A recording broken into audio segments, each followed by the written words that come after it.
To say I was excited when the doors opened on Zeta Halo and I stepped out into Halo Infinite's open world for the very first time is something of an understatement. But whether or not the series successfully transitions to a more open affair is definitely up for debate, and it's something I hope to better understand during the making of this video series analysing Halo Infinite, with this video exploring in more detail the game's campaign from Outpost Tremonius all the way through to the end of Conservatory. And it's also worth noting that there will be spoilers for the entire game from here on out. Halo Infinite's third mission, Outpost Tremonius, begins with a speech from Escharum before Master Chief lays eyes on Zeta Halo's landscape proper for the very first time.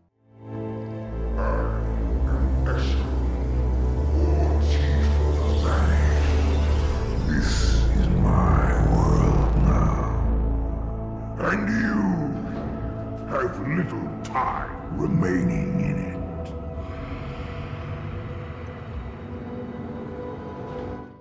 And where you may have expected one of the series' stronger missions to follow, a level which helped cast away any nagging doubts surrounding Halo's transition from the linear to the not quite so linear, what you actually get is decidedly underwhelming. In fact, I'm a little surprised Outpost Tremonius was given the honour of being its very own mission at all, considering its rather anemic length. Stood alone, it is overshadowed by so many other missions in the franchise, and so I think it perhaps should have been the set piece which concluded the previous mission, Foundation, rather than its very own thing. Like Foundation before it is a mission which suffers from a condition I've dubbed boring multiple playthrough syndrome, an ailment Halo Infinite unfortunately has real issues with. The beginning of the game I think is generally pretty solid your first time through. Warship Gabrakan is a decent opening mission, Foundation features in my view the best Forerunner architecture we've ever seen, and Outpost Tremonius is the first level in a mainline Halo title to take place in a truly open world. If I were to compile a list of the greatest Halo missions of all time, none of them would be on it, but there's just about enough variety at this very early stage to make them a moderately exciting trio. The problem is that once you've finished Halo Infinite and have likely cleared most, if not all of its optional content, missions like Outpost Tremonius lose almost all of their appeal. What you remember being initially exciting on a first playthrough quickly begins to feel overly familiar.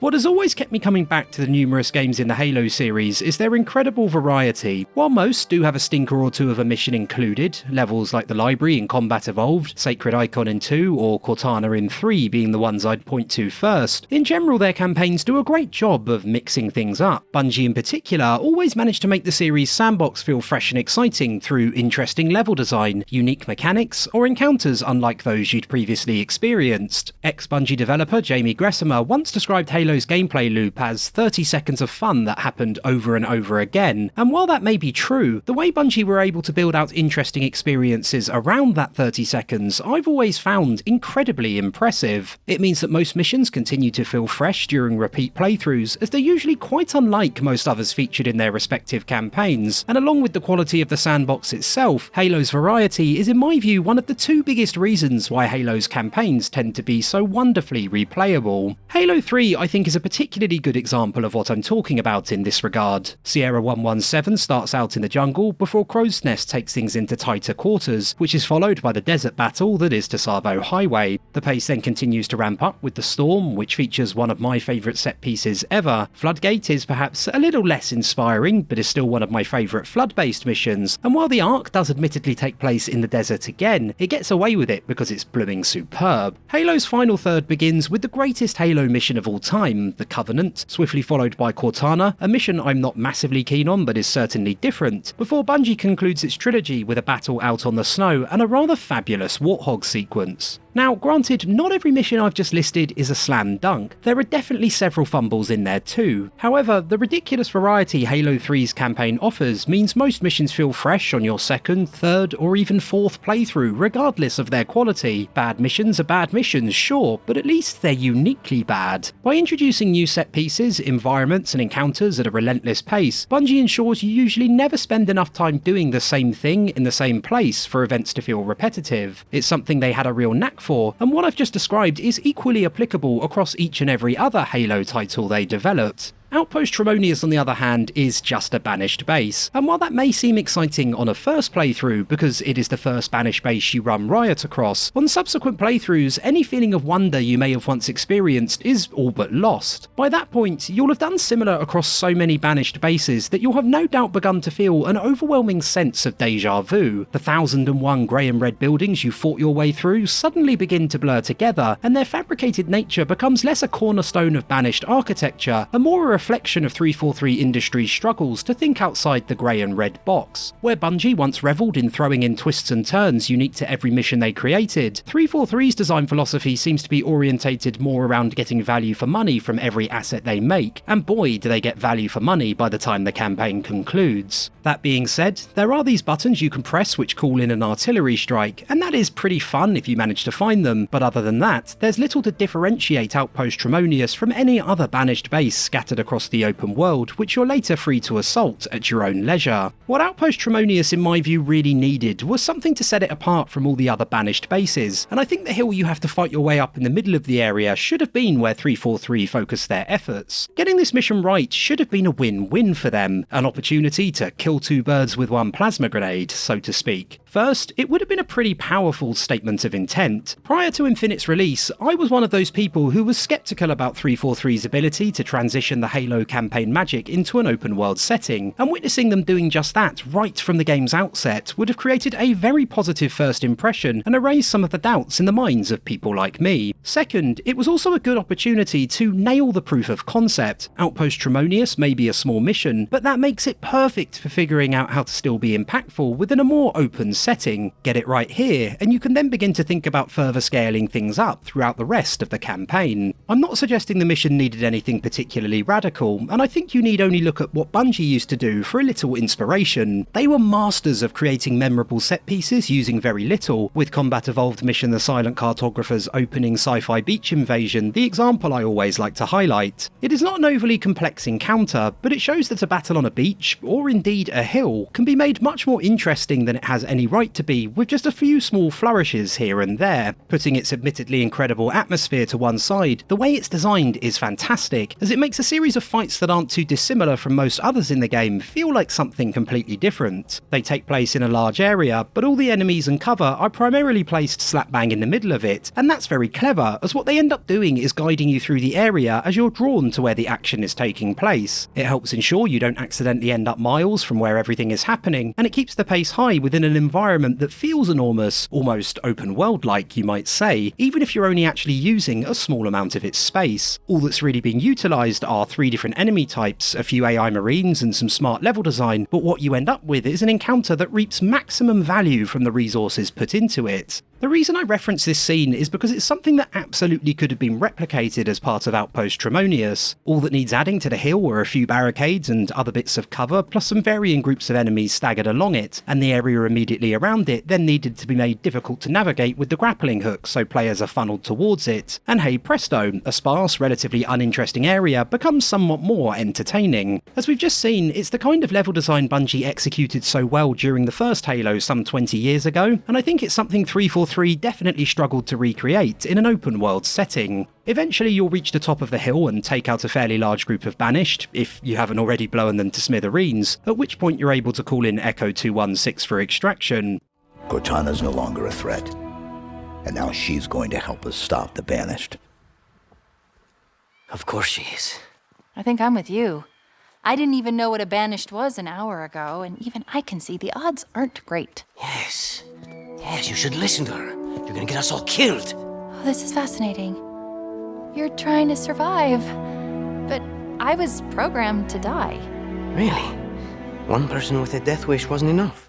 I struggle with both the weapon and Echo 216 at times. The weapon becomes more of an issue later on, so I'll save my moaning for a later video in this series, but I want to quickly touch on Echo 216 as I don't think I explained myself as well as I could have done in my last video. The issue with his character, especially during the game's first third, is not necessarily his pessimism in and of itself. I think it and the weapon's more light-hearted banter actually combine really well, but with the amount of times you have to listen to it over such a short period, it's too much, and it's an issue I have with Infinite's writing in general. There are a number of characters who feel like their personality is not based around their experiences prior to the game, their ambitions, or even their fears, but rather around very simple descriptors such as Echo 216 is a pessimist or the weapon loves quips. They do develop somewhat later in the game, but having played Infinite's campaign through 3 times now, I'm of the view that the story moves at too fast a pace early on and doesn't leave enough room for real and genuine character development during its early stages. Before you know it, you'll reach the halfway point of the campaign and realise you actually know very little about many of the characters beyond the surface level theatrics. As an aside, when I first played Infinite, I was convinced the weapon would somehow turn out to be Cortana in disguise due to this dialogue.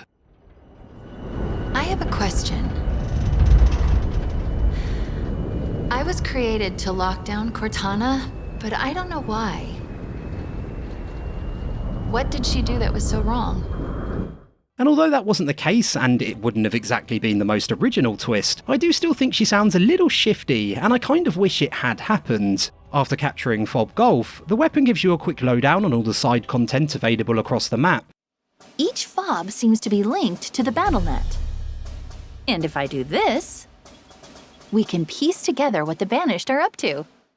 At which point it's time to take on the campaign's next mission, the Tower, as you begin your search for a nearby UNSC signal. I feel like I was fairly harsh on Outpost Tremonius earlier, so here's something to soften the blow somewhat. I think the Tower's first half is a vast improvement on the open world mission style Outpost Tremonius introduced. It's actually why I wanted to make the earlier point about that mission's wasted potential and the lack of any real direction in terms of level design within an open world, as you can see here that things do quickly improve. Assuming you enter through the front gate, which I'd imagine most will, you'll be funneled into an arena which is still connected to the rest of Zeta Halo, but at the same time is relatively enclosed. The level design here is much more interesting due to the verticality included and the 3 lanes within which combat can take place, and the grappling hook becomes a vital tool as you catapult yourself around the arena as more and more Banished join the fight. There's also plenty of Marines who can be let loose, and if you've brought your own along for the party as well, it's likely you'll end up fighting alongside a fairly large squad. It's unfortunate then that the Marines in Halo Infinite are on the whole weapons grade idiots, as during moments like this you can see their potential. They'll grab whatever weapon they find lying around, whether it's a plasma pistol or a rocket launcher, and they've no qualms about really getting stuck in. If they could also be dropped into missions during set pieces, if they could drive vehicles or really do anything other than sit in passenger seats, walk around and shoot, then they could have been something that really separated Infinite from other open world titles, but they can't, and so they aren't. Eventually you'll get the grav lift turned back on and head into the tower itself, where you'll find the armour of one Hudson Griffin, the man with the most American name I've ever heard, and collect his threat sensor, which might just come in handy soon after. This armor belonged to a Spartan named Hudson Griffin. Sensor logs suggest he was alive when the armor was removed. Forcibly. It's a long shot, but he might still be alive. What follows during the next section prior to you locating him is another terrible waste and downright repetitive. I spoke earlier about the ridiculous lack of variety Infinite displays at times, and to be fair, to a certain degree I can understand the issues, as combining the traditional Halo campaign style with an open world is without doubt a really difficult task, but surely a little imagination could be used during some of the campaign's briefer, more linear sequences at least. Not everything included has to be so completely lacking in thought. Storming the tower should have been a really engaging moment. You could have fought off prison guards, freed Marines as you ascended, and witnessed the brutality of the Banished through environmental storytelling. I could be wrong, as I'm obviously not a video game developer, but I feel like this is really basic stuff. You have a very linear section set in a tower, at the end of which you find a Spartan who has been tortured to death, so surely the next logical step would then be to use the rest of the tower to hint at what Griffin had been through during his time there. It would make his eventual death far more impactful, as you'd have a better understanding of what he'd been through, and by giving players a few little victories in the form of Marines they could rescue along the way, it would put them on something of a pedestal they could then be knocked off when they realise they have ultimately failed to save the Spartan at the top of the tower. Instead, you get a section that in no way feels like it takes part in a terrifying prison tower beyond the red lights and smoke, which add the tiniest bit of atmosphere as you run laps around what is basically the same section over and over again. Jack Locke at least tries to inject a little menace into proceedings though, bless him. Welcome to my tower, Master Chief. It is where you will be broken. It is where you will give up your secrets. and the boss fight which follows is pretty entertaining. To swing the odds in your favour, you need to use the threat sensor you found earlier to keep track of where Chaklock is located. It adds an extra layer of complexity and is different enough from the earlier Tremonius fight that there is some joy to be found. That being said, I do find it strange that the decision was made to include a battle against an invisible elite here. Much later in the campaign, you'll face off against Jaegar Ardomni, no idea if I pronounced that correctly, in what feels like more of a climactic moment, and it's essentially exactly the same fight as this one, which means its impact is somewhat diminished. After taking down Chaklock, Griffin reveals the Banished are digging for something nearby before he finally succumbs to his injuries. The Banished, they have something they call the Conservatory. That's all I know. It's picked up north of here. Dig site. I couldn't stop them. But you can. You have to. Consider it done. Which is followed by a brief exchange between Master Chief and the weapon, which demonstrates that the Spartan is yet to fully trust his new AI companion. A dig site on the ring? This conservatory must be some sort of Forerunner installation. What do you suppose they're after? It's time to go.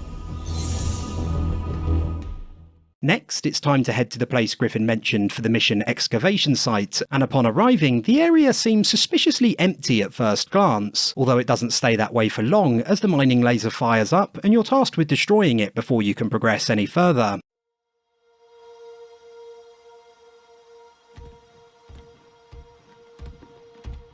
This should be impossible. Forerunner alloy is almost indestructible. What do you think they... Chief!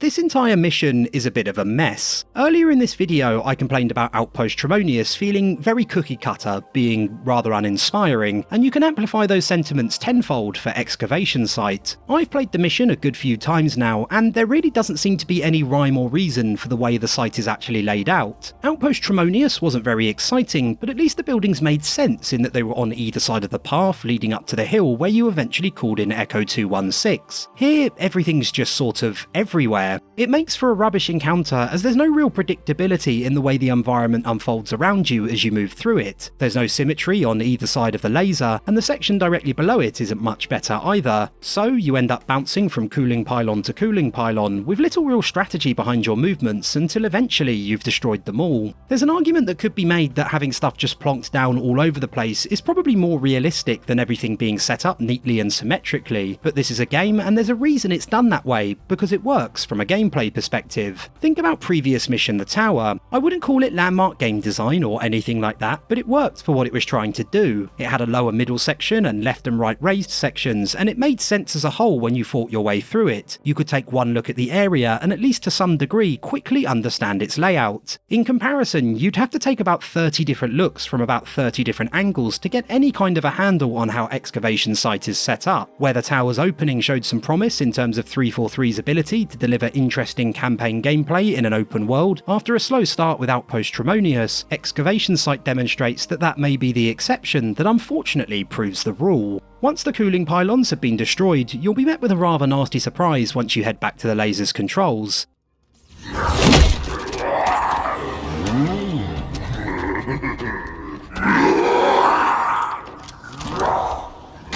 Spartan's not so tough, I think. Break open easy. Soft inside. Chief? I see him.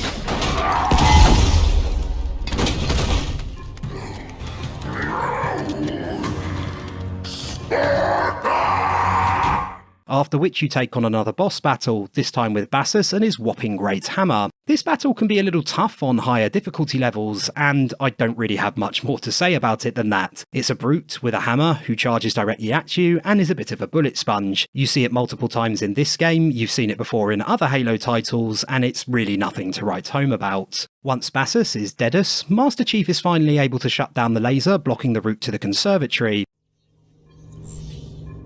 You've done your part, now for mine. Watch this.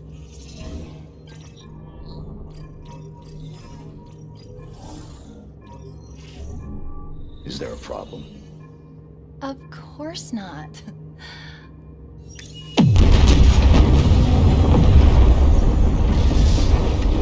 Let's see what's down there. And entering the tunnel the Banished have created marks the start of the mission Conservatory, and the first thing you'll come across is another Spartan and the drop wall deployable. A drop wall module, deployable cover, resilient but temporary.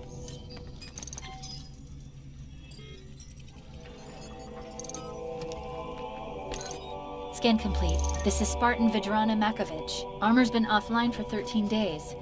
Cause of death is... What? An enhanced energy blade, same as Spartan Stone. There's a pattern emerging. Chief, who's doing this? We're going to find out. And since the first few sections in this mission are relatively quiet ones, I think this is as good a time as any to talk about the equipment. The grapple hook is obviously the star of the show, but I actually really like the other options on offer as well. They can all be used in any number of ways to give you a tactical advantage, and I much prefer it over the systems used in entries like 3 and Reach, where you could only have a single piece of equipment to hand at any one time. However, I also constantly found myself struggling to switch between them in the heat of battle using the included control scheme, and it meant that more often than not, I simply ended up using the grappling hook the entire time. Both equipment and grenades needed to be on a toggle rather than this weird click a direction to enter a sub-menu thing they have going on, and the options available need to be much clearer visually so it's easier to select the right thing even when there's a lot going on around you. As mentioned, the grapple hook is already the star of the show, and quite rightly so given the new dimension it adds to combat, but the rest of the equipment doesn't really stand a chance. Because the grappling hook has so much utility and switching to anything else is so unintuitive,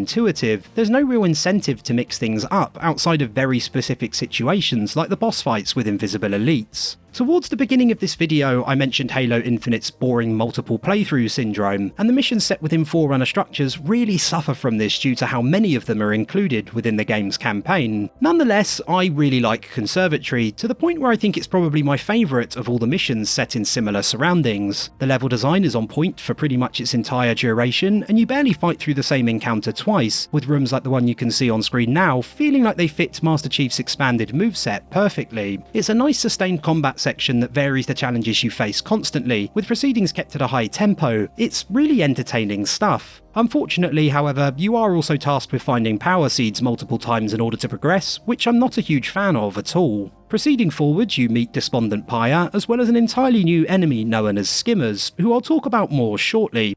Help me! This installation, the Harbinger, exile was absolute. How did she return? It's impossible. This cannot be. I need to go back. Find out what happened. We should help her. Maybe. No, she's correct. I request your assistance. Who are you? What's your name? I am Despondent Pyre, monitor of this installation, and this is my conservatory. My conservatory. This is not right. Perhaps you would... Oh no!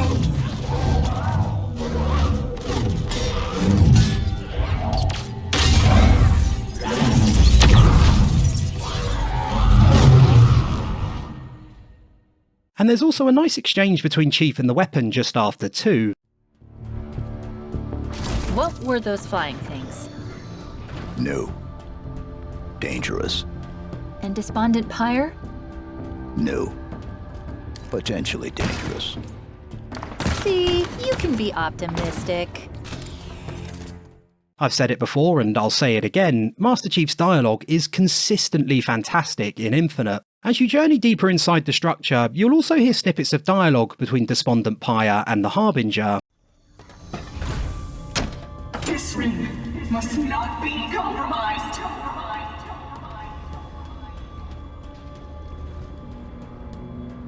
You do not understand what you're hiding, what you are, what compromise means.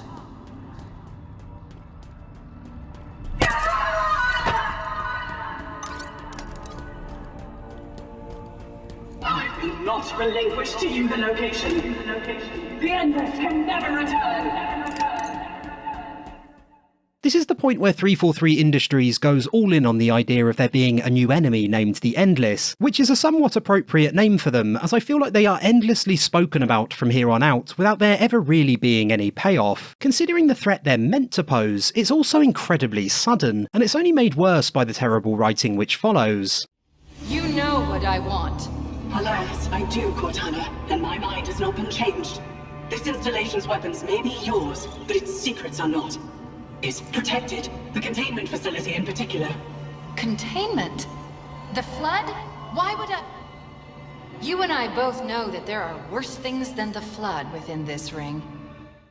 Cortana outright stating that worse things than the Flood are present within Zeta Halo is just so sloppy. You've barely even heard about this apparently extraordinarily dangerous new foe, and now all of a sudden we're meant to buy into the fact that they're worse than the Flood. It's the writing equivalent of going from 0 to 60 in about half a second, and it's hard to take it all very seriously. If the Endless were actually revealed during Infinite's campaign, or if you were given even a modicum of information about who or what exactly they are, I probably wouldn't mind as much as I do. But because we're repeatedly told how terrible they are and are expected to believe it, without being thrown much of a bone, it all just feels like a clumsily handled tease. And on a side note, I think this scene is also a good reminder that the story of the previous big bad, Cortana, hasn't even been closed out by this point either. I've nothing against the series having a world-ending threat on a scale which dwarfs the Covenant or indeed the Banished, but I definitely prefer it if all the threads from one were tied up before we moved on to the next. Fortunately, there's little time to dwell on these issues as a whole mess of skimmers arrive on the scene. The encounter which follows is a pretty basic one, but it is good fun grappling or jump padding your way around the place while trying to swat them out of the air. I'm not sure why the jump pads are there to begin with, as it seems like an odd thing for the Forerunners to build into the room. Did they use them to move around the place or what? But that's a discussion for another time. In a setting like this, the skimmers are an enjoyable adversary, and I much prefer them to the drones we fought in previous titles. They're a bigger target and less frustrating to take on, and their using exclusively electric weapons makes combat with them something a touch different from the other Banished. Although that being said, the electric weapons also make for a terrible experience in the open world when you're piloting vehicles and trying to take them down. Despite the mostly good points I just mentioned, I absolutely cannot stand this overly quirky line about them being flying octopus monkeys that's spoken by the weapon during this encounter.